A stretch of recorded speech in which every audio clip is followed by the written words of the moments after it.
ሰላም ጠንሃብልና ፍትዋተነ ክብራትን ቤተሰብ ትግራይ ብሮድካስት ሰርቪስ ንዕለተ ሶኒ 11 ሓሰ 2018 ዓም ትምረት ዝተዋደዱ ሓደሽቲ እዋናዊ መባለታት ሒዝናልኩም ቀሪብና ኣለና ሓበራዊ ጻንሒትኩም ጻናካውን በመዕዳም ናብ ዝርዝራቱም ከነሰጋግረኩም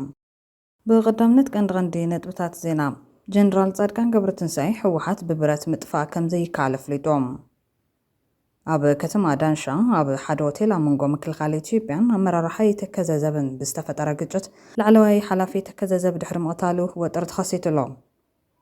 ኣብ ሽረ ሓፈሻዊ ሆስፒታል ስሑል ብስርቂ ህፃን ካብ ሕቑፊ ሓራስ ዝተጠርጠረት ማሾ ተዘራ ዝተባሃለት ኣብ ትሕቲ ቁፅጥር ውዒላ ብኻሊእ ሓበሬታ ውድብ ሕቡራት ሃገራት ንዘተ ምስ ህወሓት ደገፉ ገሊጹሎ እዚ ፃውዒት ብወገን ብልፅግና ምስ ህወሓት ድርድር ክግበር ከም ዝኽእል ኣብ ዝግለጸሉ ዘሎ ወቕቲ ዝቐረበ እዮም ኣምባሳደር ኣሜሪካ ንሕወሓት ዝገበረ ፀቕጢ ግን ዕውት ከም ዘይነበረ ተሰሚዖም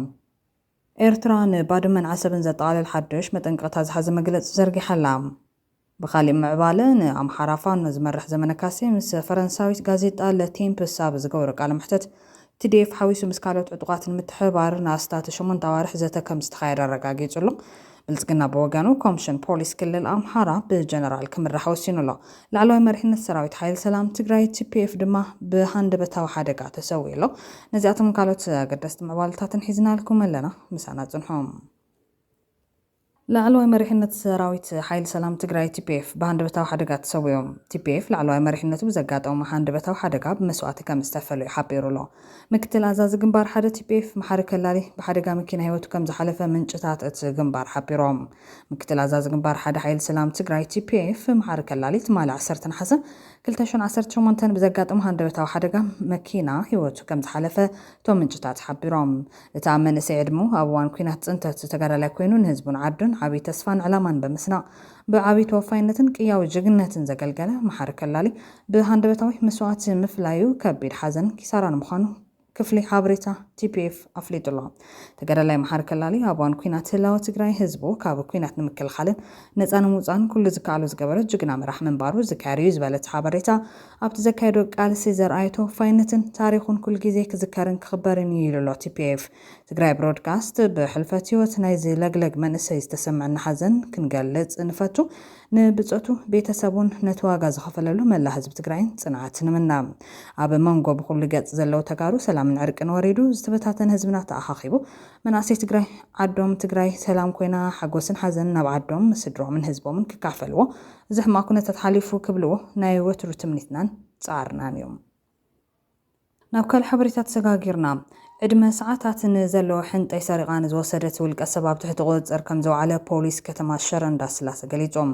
ወይዘሮ ጻዕዳይ ጸጋይ ዝተባሃለ ወገን ዕለት 7 ናሓሰ 2018 ዓም ትምረት ናብ ዕለት 8 ናሓሰ ብዘወግሕ ለይቲ ኣብ ሓፈሻዊ ሆስፒታል ስሑል ሽረ እንዳስላሴ ብዝተገበረለን ሕክምናዊ ሓገዝ ብሰላም ክገላገላ ኽኢለን እየን ይኹን እምበር ብዙሕ ከይጸንሐ ዕለት 8 ናሓሰ 2018 ዓም ትምረት ሰዓት 12 ናይንጎ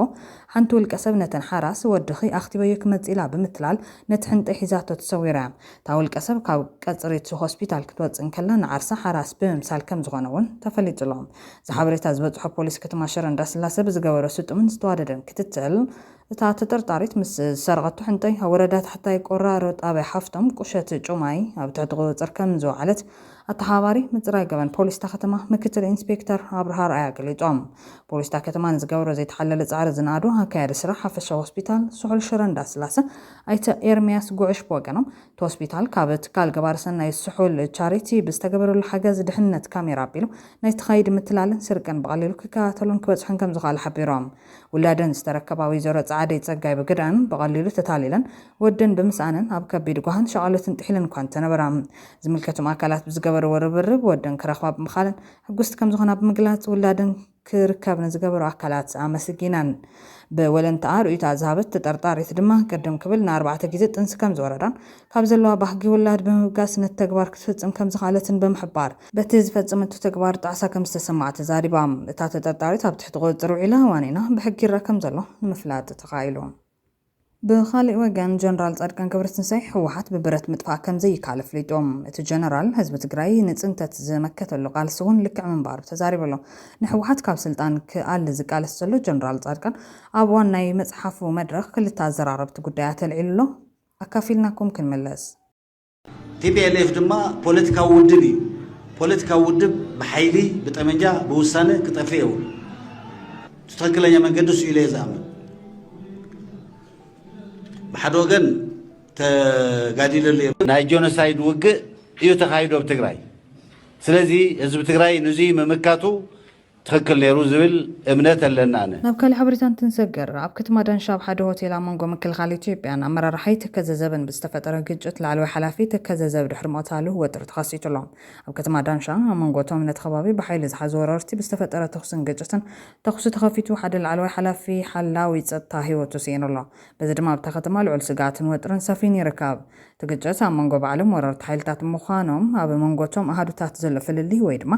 ናይ ስልጣንን ቁፅርን ንሕንሕ ናብ በሊሕ ደረጃ መብፅሑ ዘመላኽቶም እቲ ግጭት ኣብ ህዝባዊ ቦታ ማለት እውን ሆቴል ዝተገበረ ተኹሲ ንሂወት ሲቪላት ኣብ ውሕስና ዘይብሉ ኩነታት ዘእትቡ ምዃኑ ኣብ መላእ ሕብረተሰብ ፍርሓትን ስጋትን ፈጢሩሎም ምቕታል ላዕለዋይ ሓላፊ ተከዘዘብ ሕነ ምፍዳይ ስለ ዘስዕብ ኣብ መንጎቶም ዝተፈላለዩ ወገናት ተወሳኺ ናይ ሕነ ምፍዳይ ስጉምታት ከይስዕብ ተሰጊኡሎ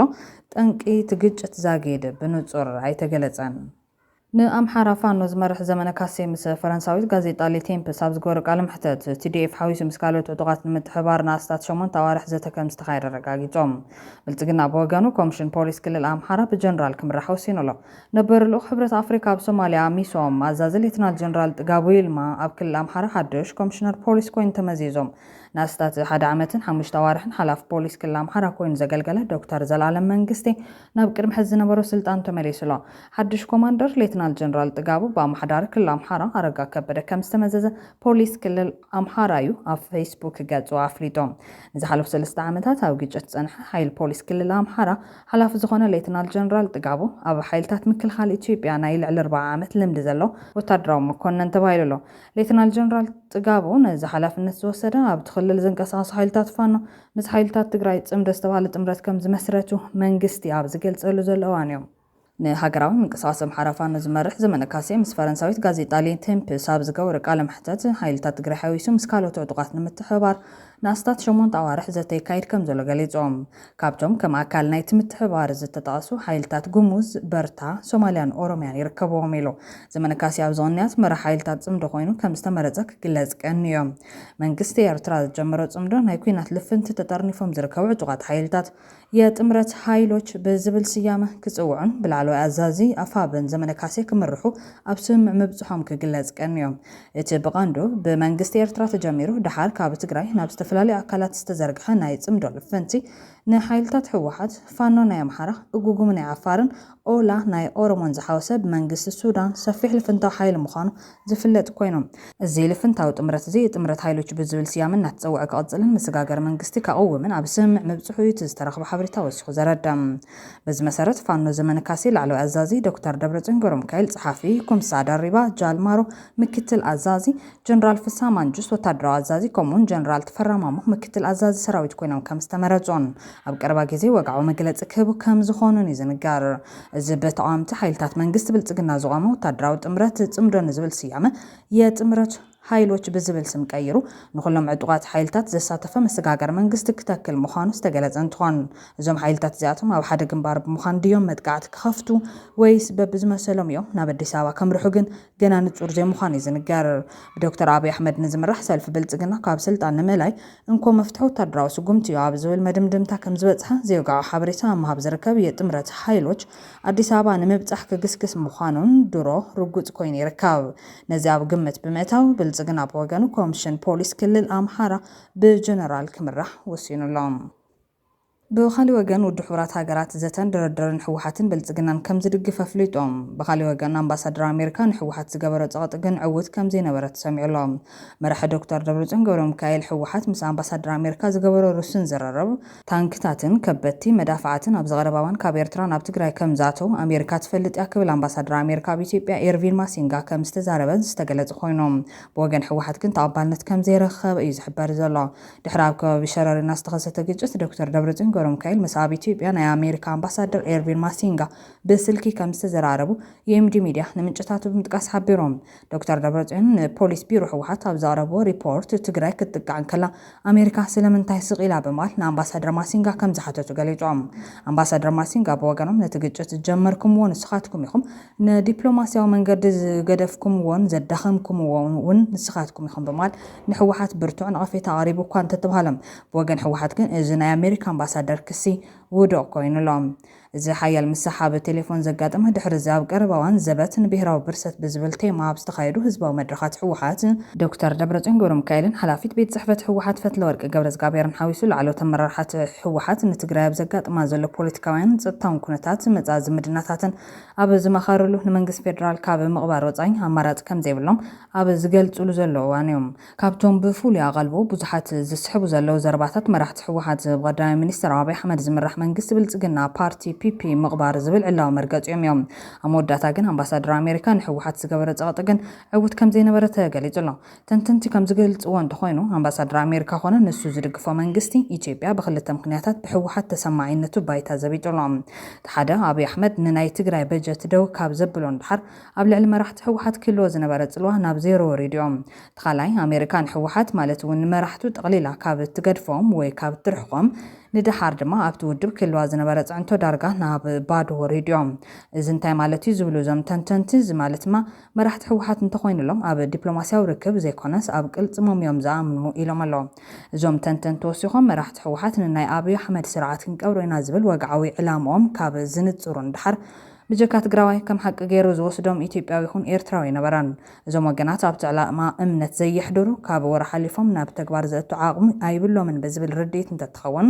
ትግራዋይ ግን እቲ ዕላማ ይስመር ብዘየገድስ ክገብርዎ ይኽእሉ እዮም ዝብል ድምዳመ ከም ዝበፅሐ እዮም ዘረድኦም። ብ13 ነሓስ ወሃቢ ቃል ህወሓት ሚካኤል ኣስኮዶም ምስ ህወሓት ብዝተኣሰረ ንድምፂ ወያነ ትግራይ ብዝሃቦ ቃለ መሕተት ስርዓት ፒፒ ምቕባር እምበር ካሊእ ኣማራፂ የለን ክብል ተዛሪቡ እዮም። ኣይተ ሚካኤል ኣስኮዶም ኣብ መብርሂኡ ስርዓት ብልጽግና ዋላ ንምዕራብ ትግራይ መሊሱ እንተሃበና ብሰላም ከንብረና ይኽእልን ግዜ ሓልዩ ከጥቅዕና እዩ ስለዚ ክድምሰስ ጥራሕ እዩ ዘሎ ክብል ብግልፂ ተዛሪቡ እዮም። ከመገላልጻ ሚካኤል ኣስኮዶም ቀዳማይ ሚኒስትር ኣብይ ኣሕመድ ቅድሚ ሕዳር 2020 ዝነበረ ግዛታት ትግራይ ብሰላማዊ መንገዲ ንምምላስ እንተተስማዕምዑ መንግስቲ ፒፒ ምቕባር ዝብል ዕላማ ኣይቕየርን እዩ ክብል እዩ ተዛሪቦም። ብኻልእ ሓበሬታ ውድብ ሕቡራት ሃገራት ንዘተ ምስ ህወሓት ደገፉ ገሊጾም። እዚ ጻውዒት ብወገን ብልጽግና ምስ ሕወሓት ድርድር ክግበር ከም ዝኽእል ኣብ ዝገልጸሉ ዘሎ ወቅቲ ዝቐረበ እዩ። ሰበስልጣን ፌደራላዊ መንግስትን ትግራይን ኣብ ህዝቢ አንጸላልዩ ዘሎ ሓደጋ ኣብ ምፍታሕ ከድህቡ ሕቡራት መንግስታት ፀዊዖም። ኣብ ትግራይ ጥራሕ 148 ጣብያታት ንጣብ ማይ ኣይረኣያን ኣተሓባባሪ ሰብኣዊ ሓገዝ ውድብ ሕቡራት መንግስታት እዩ ከም ዝኽእል ኣፍሊጡ ዘሎ። ወኪልን ኣተሓባባሪ ሰብኣዊ ሓገዝን ውድብ ሕቡራት መንግስታት ኦዛንያ ኦጆኤሎ ምስ ሰብ ሃፍትን መሻርክትን ኣብ ትግራይ ተራኺቡ ናይቲ ክልል ሰብኣዊ ኩነታት ድሕሪ ምግምጋሞም እቲ ክልል ኣብ ማእኸል ብርቱዕ ዕንወት ዘስዕብ ከቢድ ድርቂ ከም ዘሎ ገሊጾም። ኣብ ትግራይ ጥራሕ 148 ጣብያታት ኣብዚ ወቅቲ እዚ ሓንቲ ንጣብ ዝናብ እኳ ኣይረኣያን። እዚ ድማ ኣብ ትግራይ ጥራሕ ዘይኮነስ ኣብ ካልኦት ክፋላት ኢትዮጵያ እውን ከቢድ ናይ ምግቢ ሕፅረት የስዕብ ከም ዘሎ ኣጠንቀቖም። ካብ ውጽኢቱ ድማ ሰበስልጣን ፌደራላዊ መንግስቲ ኢትዮጵያን ትግራይን ድምፂ ህዝቢ ሰሚዖም ነቶም ዝጎድኡ ዘለዉ ጸገማት ሓበራዊ መፍትሒ ንምርካብ ክጽብሩ ፀዊዖም። እቲ ኣብ ኢትዮጵያ ለውኻ ተሓባባሪ ሰብኣዊ ረድኤት ውድብ ሕቡራት ሃገራት ዝኾነ ሓላፊ ድሌት ህዝቢ መሰረታዊ ህላው ምሕላውን ኩናት ከይጋደድ ንምክልኻልን ኢሉ ኦዛንያ ኦጆኤሎ ነዚ ጻውዒት ዘቕረበ ኣብ ትግራይ መጥቃዕቲ ሰብ ኣልቦ ነፈርትን ተደጋጋሚ ግጭትን ኣብ ዝካየደሉ ዘሎ እዋን እዮም። ህዝቢ ትግራይ ኣብ ንቡር ቁጠባዊ ምንቅስቓሳት ተሳቲፉ ብዘይ ፍርሒ ናብ ንቡር ናብርኡ ክምለስ ፖለቲካዊ ተዋሳእቲ ናብ ግጭት ካብ ምምላስ ክቆጠቡ ተሓሳሲቦም። ብኤልኒኖ ዝተጋደደ ደርቂ ብሓፈሻ ኣብቲ ሃገር ከቢድ ውሕስነት ምግቢ የስዕብ ከም ዘሎ እውን ኣጠንቂቖም። ኣብ ኬንያ ዘተ ከም ዘሎ ዝግለጽ ኮይኑ ይኹን እምበር ህወሓት ድሕሪ ሕዚ ዝገብሮ ዘተ ምስ ሓይልታት ጽምዶ ዘጋጭዎ ክኸውን ስለ ዝኽእል ብወግዒ ክዛረበሉ ከም ዘይኽእል እዮም ተዓዘብቲ ዝገልጹ። ብኻልእ ሓበሬታ ኤርትራ ንባድመን ዓሰብን ዘጠቓልል ሓድሽ መጠንቀቕታ ዝሓዘ መግለፂ ዘርጊሓ። ኤርትራ መንግስቲ ኢትዮጵያ ባድመ ዝርከቦ ሰፊሕ ከባቢታት ትግራይን ዓሰብን ንኤርትራ ብዝህብ ስምምዕ ኣልጀርስ ክግዛእ ሓቲታ። ኤርትራ መንግስቲ ኢትዮጵያ በቲ ናይ መወዳእታን ቀያድን ተባሂሉ ድሕሪ ኩናት ኢትዮ ኤርትራ ዝተኣወጀ ስምምዕ ኣልጀርስ ክግዛእ ሓቲታ ዘላ። ኢትዮጵያ ኣብ ጉዳይ ቀይሕ ባሕሪ ተልዕሎ ዘላ ሕቶ ንኩናት ዝዕድምን ናይ ሉዓላዊት ሃገር ክብሪ ዝዳፈር ሕቶ የክብል ኤምባሲ ኤርትራ ኣብ ኣሜሪካ መግለፂ ኣውፅኦም።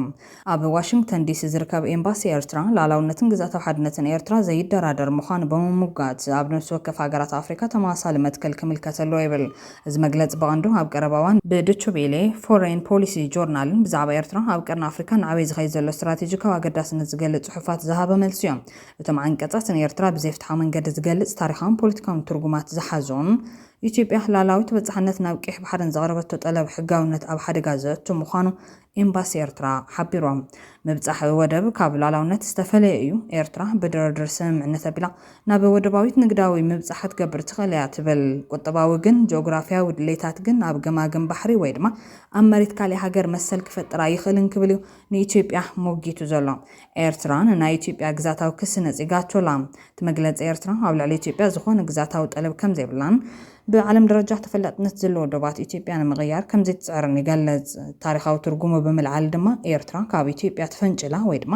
ናጽነት ኤርትራ ንኢትዮጵያ ገማግም ባሕራ ተመንዚዑ ዝብል መግለጽታት ሞጊታ ኣላ። ኤርትራ ፍሉይ ታሪኻዊ መንነት ከም ዝነበራ ብ1890 ኣቆጻጽራ ፈረንጂ መግዛእቲ ጣልያን ኮይና ድሒራ ድማ ብእንግሊዝ ከም እትመሓደር ኢትዮጵያ ኣብ 1962 ኣቆጻጽራ ፈረንጂ ቅድሚ ምሕዋሳ ምስ ኢትዮጵያ ፌደሬሽን ከም ዝነበረት ይሙግት። ናጽነት ኣብ ዓርሰ ውሳነ ኤርትራ ዝተመርኮሰ እዩ ነይሩ ዝበለት ኤምባሲ ኣብ 1993 ኣቆጻጽራ ፈረንጂ ብውድብ ሕቡራት ሃገራት ዝቆጻጸሮ ሪፈረንደም ዘጉልሕ ኮይኑ 99.805 ሚእታዊ መረጽቲ ንናጽነት ከም ዝደገፉ ይንገር። ድሕሪኡ ኤርትራ ናብ ሕቡራት ሃገራት ምእታዋ ጠቒሱሎም።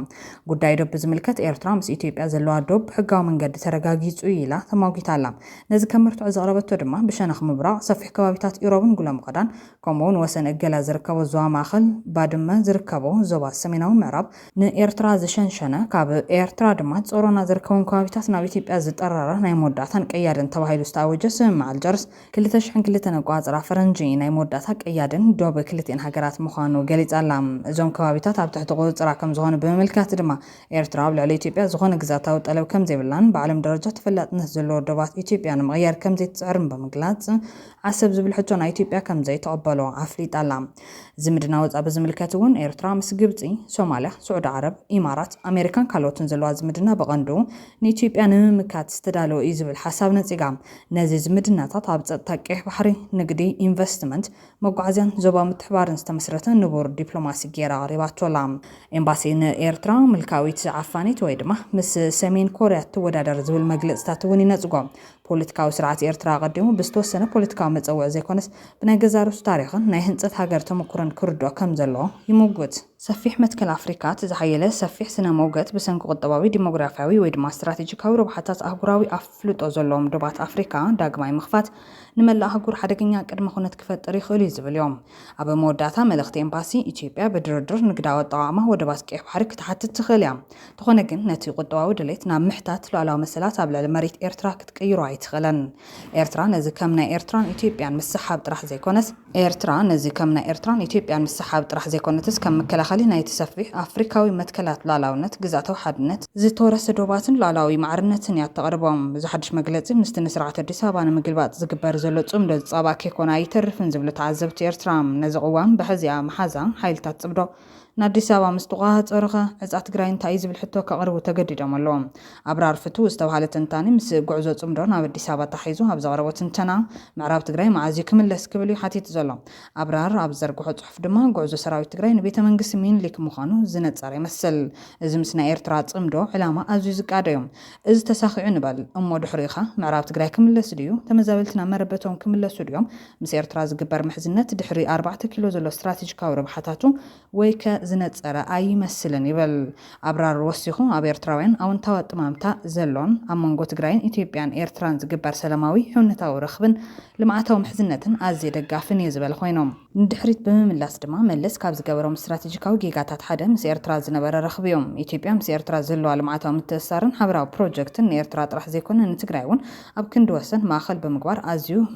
متقامن يريبل أسعيب دما نزكا يخون زعنقف قداي كم زول يقليجوم بوزحات صحفات بيبك على محتسن تخاتي لزرخب كونجر إيرترا أبناي تجراي استراتيجيكا وربحاتات زلوا قوام زتحساسب مخانيوم إيرترا تجراي هاجر كتكوني تدلن مرحت شعبي أزاي فقدو ناي جدن نتجراي بمثلا وين مقداي لهم يكونن ناي بعلم ربحان مرقاقاجوم تجراي نيتيوبيا برخت كونان بر منم زي بالعدي هاجر كوينا نيتيوبيا عزاويت كتكونا أي تدلن حدا سب ناي تجراي هاجرنت نيرترا ترى حالو يبل يكون بر إيرترا كاب زتان لعلي هافتن تلواني زقد سام كلتين هافتن تلوان محيال كاب مستقراي مس إثيوبيا كتداوت تدلين سلاز تقراي كتجنسل ربحة أي رجاجز ألان إذا قوام بمحزون كنك يوم ما يبلنان هاجرا وربحة سلاز خانة كبلي زردم وسيخ دما إيرترا نسقراي كاب إثيوبيا كتجنسل ترى حيكون زي تدلين أو إثيوبيا جواريت حداقت كتكونون يتدلن نمنتاي ويكاب إثيوبيا بنرخ وربحة تجارو يحسودن أيوم ويدما انكفات كون أيوم يلوم سلاز حسابو أبزي حقهم كون يخول يوم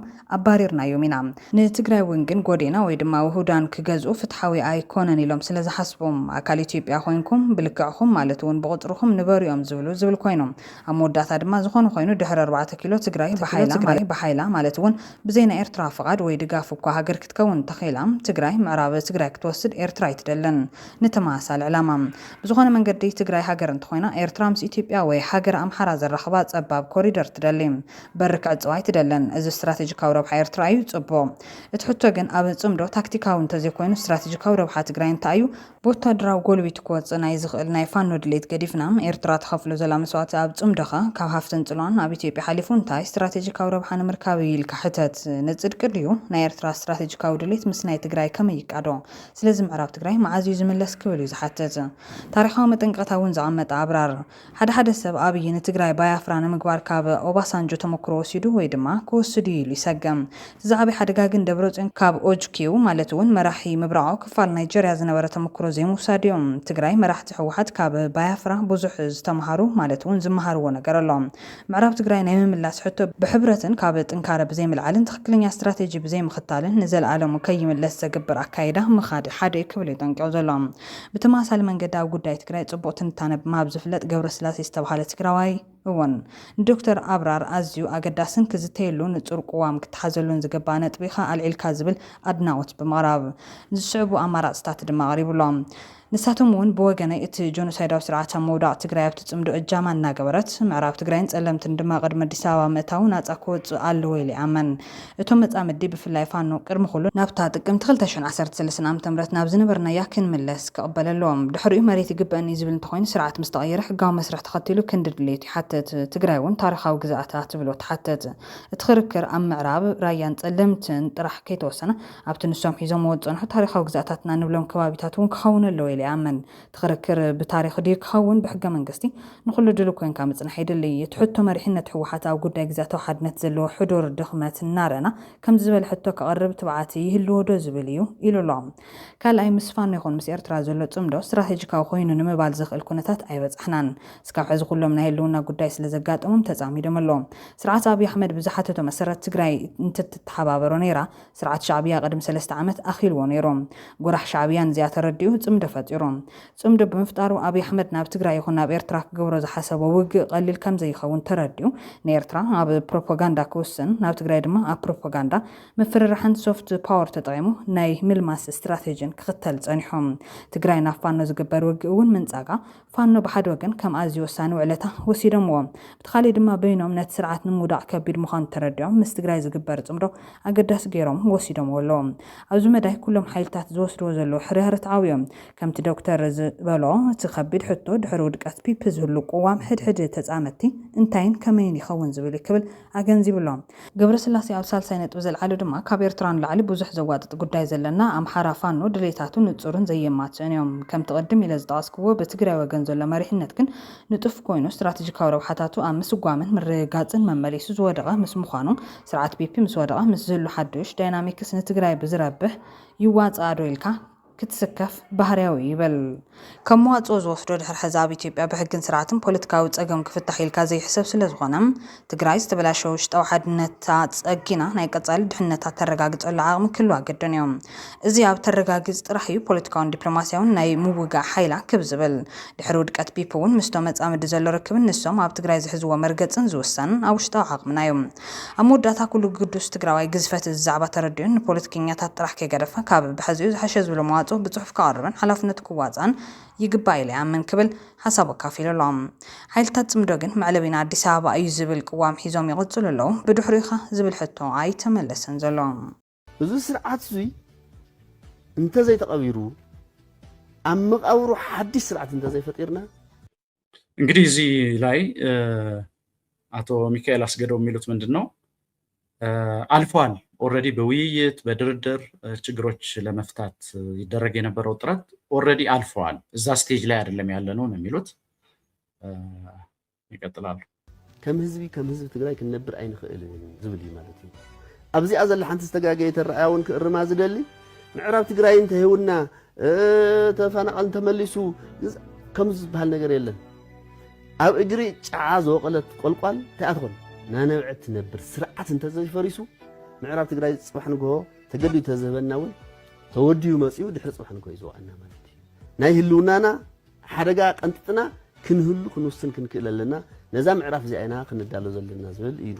ክፍለፍ ተሓዘሎ ማለት أبي أمسوار حوي وحلي أم مدفع حوي جن كإلت زي كونه دليت كم زي بلوز تفلتي فرنجي law of unintended consequences مالت زي تجمت سعبين زبلو حقله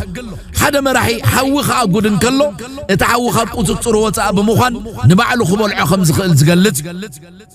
تبستفل عليه شنغات إثيوبيا زاقود حوي نوطبا إثيوبيا نسمنا يتهاجر نعم سراويتنا يتهاجرن سلامة وهزبن النابل عيقت سلالو تسرعت كساب حجي بتحوق صحن صنيحو حجن كندد جميرلو كمتي كيلا السواري حوق وراي زبهل اموداتات سرعت نتحوزت فعل وتادرا وخونه بوليتيكا وعقم سلا زيبلو بتزاقود حوي كقري لك خمتنا يتغرنيا مسلا بمحرنياون اسات اجاري اسات يبلاوال زبل مسلالو اتب ኢትዮጵያ ዘሎ ሁሉ ኩነታት አሞንጎ ኽልተ መሰረቱ ተጻረርተን ከዕረቁ ዘይኩሉን ኃይልታት ዝግበር ዘሎ ናይ ምህላውን ዘይ ምህላውን ቃልሲ ዝቃልሲ እዚ አሞንጎ ራይ ውልቀ ስልጣን ንምዕቃብ ናይ ህዝብታት ህላውን ውሕስነትን ከሕምሽሽ ዝደልን ንህላዊን ውሕስነቱን ዝኾነ ዋጋ ከፍል ተቀረበን እዞም ክልተ ኃይልታት ዚኦም ኣብ ሓደ መስመር ክራኸቡ ይክእሉን እዮም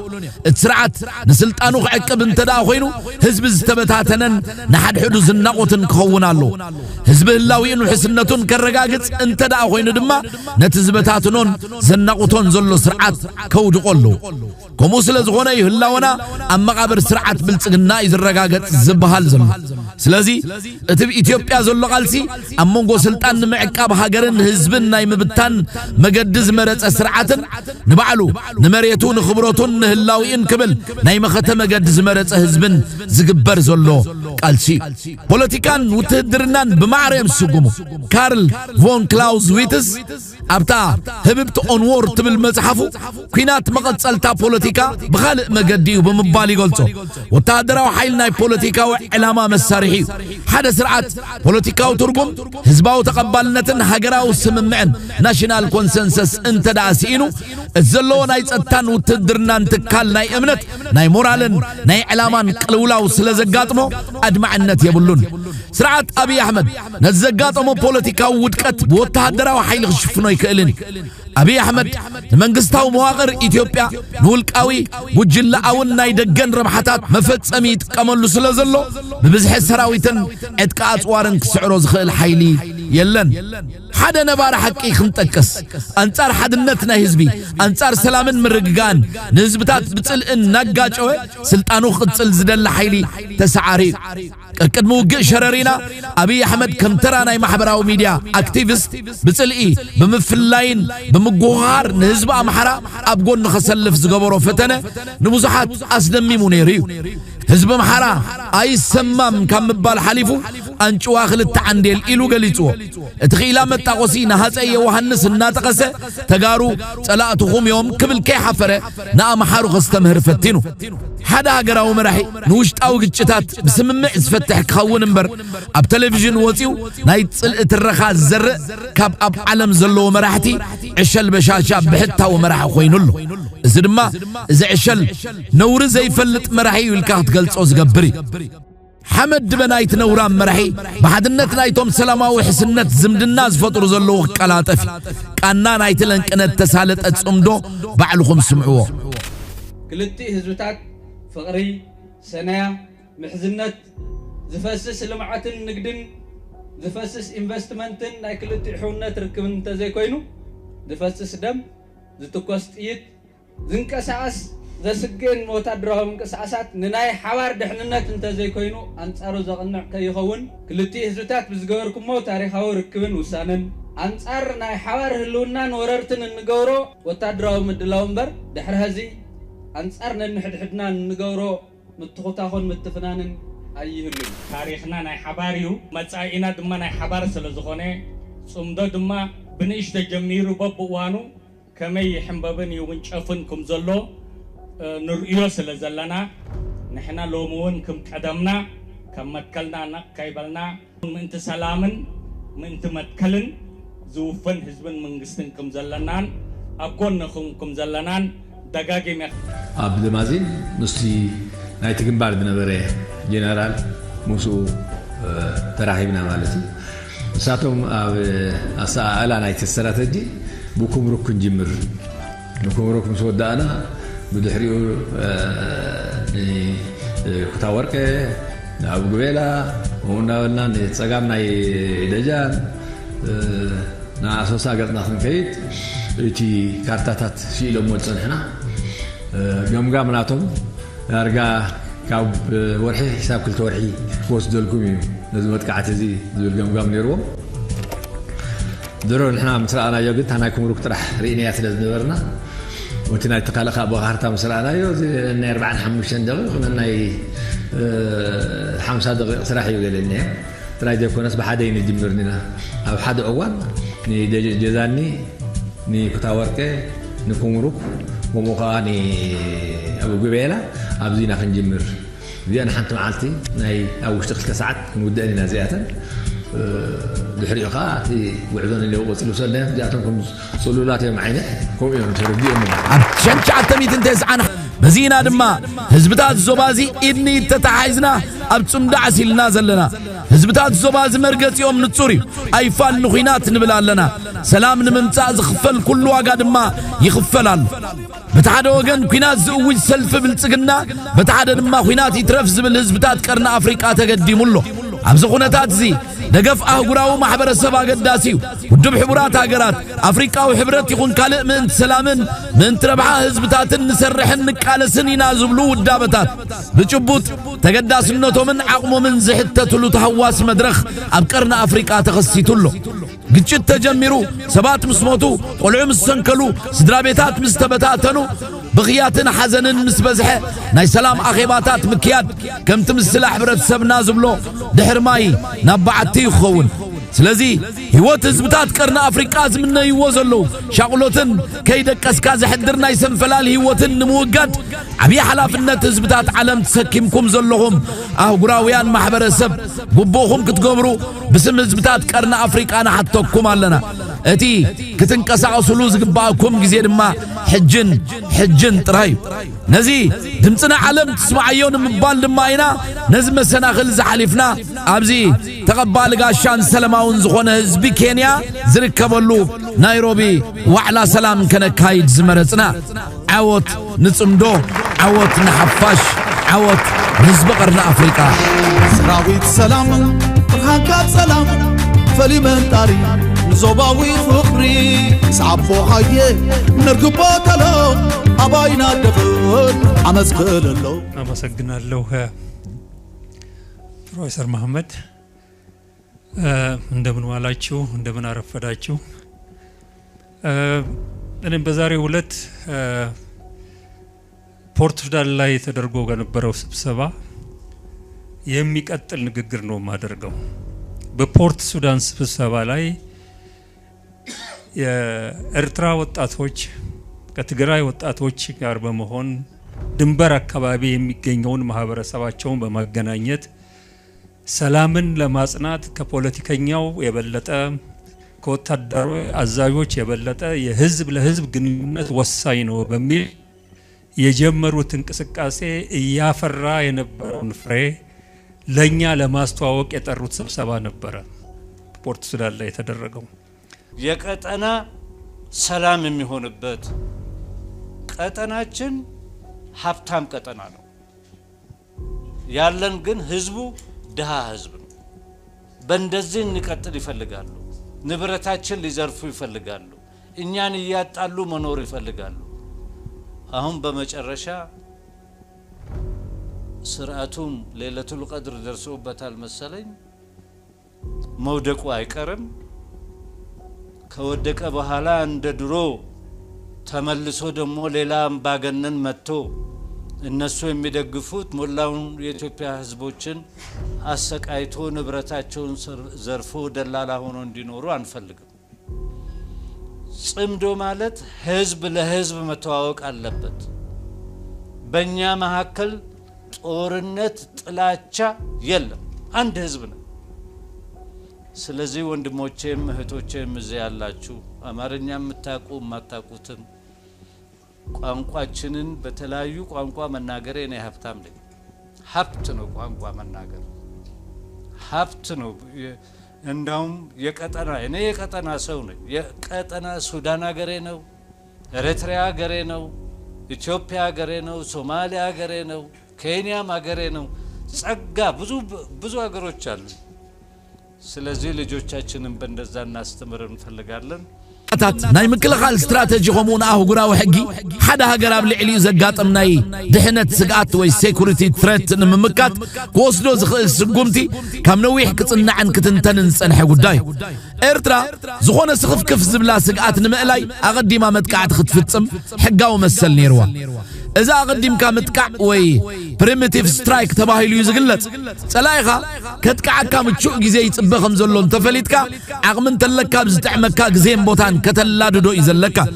እቲ መጥቃዕቲ ኣብ ገዛእ መሬትካ ወይ ኣብ ልዕሊ ህዝብኻ ክሳብ ዝወርድ ዘጸቢ ምኽንያት የብልካን። ካልኣይ ሓደ ሃገር ነቲ ስግኣት ካብ ምንጭ ከተድርቆ እንተኽኢላ ክትገብሮ እዩ ዘለዋ።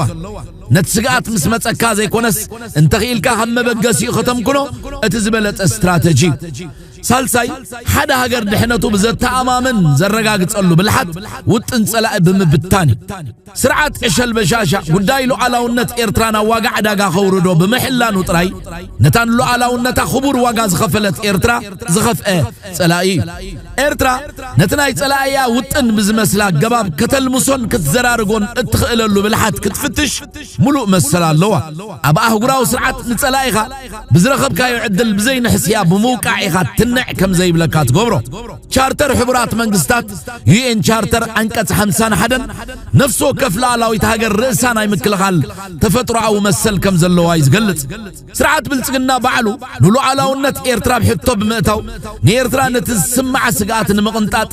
ዝመስላ ስጉምቲ ናይ ምውሳድ ሞራላውን ስትራቴጂያውን ምኽንያት ሂብዋ ይርከብ። ስለዚ ኤርትራ እቲ ሓውን ኣብ መሬታ ክሳብ ዝመጽእ ምጽባይ ብዓይኒ ወታደራዊ ስትራቴጂ ሓደጋ ምጽዋዕ እዩ። ኤርትራ ምስ ትግራይ ኮነ ምስ ካልኦት ሓይልታት ኢትዮጵያ ወታደራውን ፖለቲካውን ምርድዳእ ክትገብር እንተደኣ ጀሚራ እዚ ንኻልኦት ዝወሃብ ውህብቶ ኣይኮነን። ተጋሩን ካልኦት ኢትዮጵያውያንን እውን ምስ ኤርትራ ሓቢሮም ክሰርሑ እንከለዉ ንኤርትራ ደስ ንምባል ዘይኮነስ ንህላዊኦም ኣገዳስ ስለ ዝኾነ እዩ። አንጻር ጸረ ህዝብን ሰላምን ዝኾነ ስርዓት ሓቢርካ ምቅላስ መሰረት ናይ ስትራቴጂያዊ ሓባራዊ ረብሓ ምዃኑኻ ክዝንጋዕ የብሉን። ኣብ ኣህጉራዊ ፖለቲካ ኣብ አዲስ አበባ ጸረ ህዝብን ጸረ ሰላምን ዝኾነ ስርዓት እንተሃልዩ ሓደ እቲ ሽግር ናብ ጎረባብታ ሃገራት ናይ ምስፍሕፋሕ ዕድሉ ሰፊሕ። ክልተ ንኤርትራን ህዝብታት ኢትዮጵያን ብሓባር ስለ ዝጸሉ ንምውጋዱ ናይ ሓባር ቃልሲ ዝሓትት። ኣብ ታሪክ ቃልሲ ህዝቢ ኤርትራን ህዝብታት ኢትዮጵያን እቲ በአዲስ አበባ ዝነበረ ናይ ደርጊ ወታደራዊ ስርዓት ንኽልቲኦም ህዝብታት ብማዕረ ዝጨቆነን ንሙሉእ ዞባ ቀርኒ ኣፍሪቃ ሰላም ዘሰኣነን ነይሩ።